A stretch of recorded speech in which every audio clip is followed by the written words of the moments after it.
అయితే మన గ్రామ ప్రజలందరము ఎప్పుడైనా ఒకటే ఆలోచించుకోవాలి.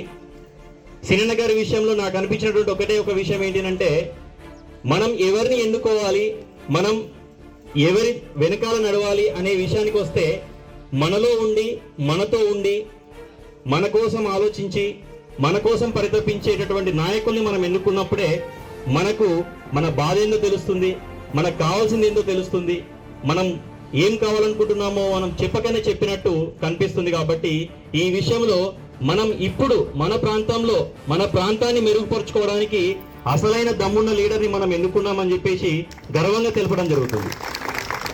ఇప్పటి కొద్ది రోజుల్లోనే ఒకటే విషయం, మన ఒక కుటుంబం ఉంటుంది.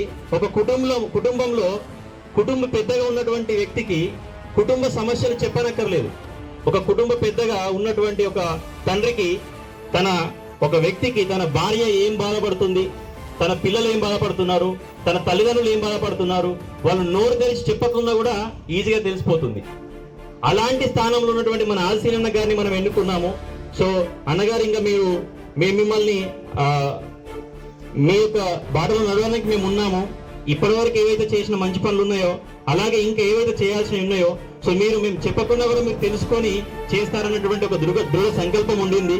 సో దాని విషయంలో మనందరం కూడా తెలుసుకోవాల్సింది ఏంటంటే, ఎప్పుడైనా సరే మన గురించి ఆలోచించే వ్యక్తుల్ని, మన గురించి మనం చెప్పకుండా కూడా తెలుసుకొని పనులు చేసేటటువంటి వ్యక్తుల్ని, నాయకుల్ని మనం ఎన్నుకున్నప్పుడు మన ప్రాంతం, మన ప్రాంతీయం అంతా కూడా డెవలప్ అవుతుంది.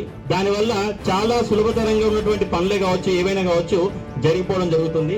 సో దీనికి ప్రత్యేకమైన కృతజ్ఞతలు తెలపడం జరుగుతుంది. మరొకసారి ఎమ్మెల్యేగా ఎన్నికై మొదటిసారి మా గ్రామానికి ఇచ్చేసినటువంటి ఆల్సీనన్న గారికి, ఎమ్మెల్యే ఆల్సీనన్న గారికి, అలాగే ఇప్పుడు మీకు ఇచ్చినటువంటి విన్నపాలు